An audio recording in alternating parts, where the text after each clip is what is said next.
Shingles can make your life miserable with severe burning, itching, and pain.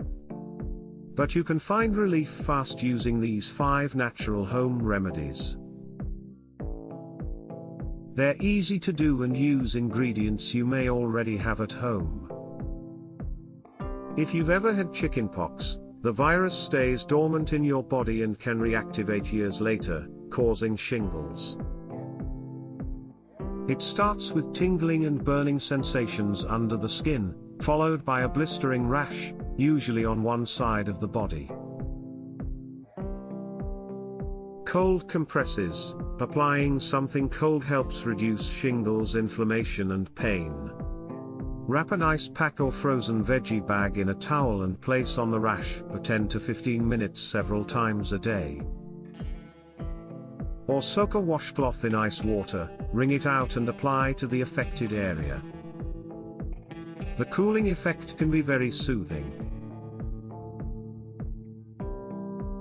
Baking soda bath. Add 1 to 2 cups of baking soda to a warm bath and soak for 15 to 20 minutes. The baking soda will help dry out blisters while also alleviating itchiness.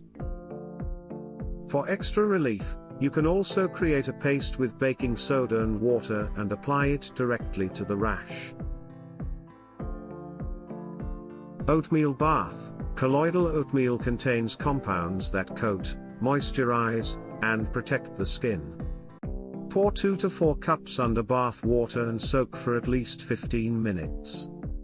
The starch in oats forms a barrier on the skin, reducing irritation and inflammation.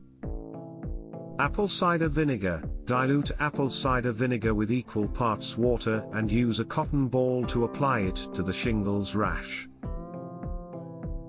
It helps balance pH while providing an astringent effect to dry out blisters and reduce itching.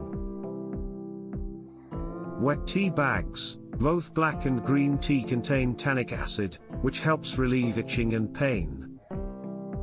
Brew several bags, let them cool, and place them on the rash for 10 to 15 minutes. You can do this a few times a day as needed for relief. Using natural home remedies like cold compresses, oatmeal baths, and diluted vinegar can promote faster shingles healing while immediately calming pain and itching. When combined with prescription antiviral medication, these DIY treatments can help avoid complications like lasting nerve pain.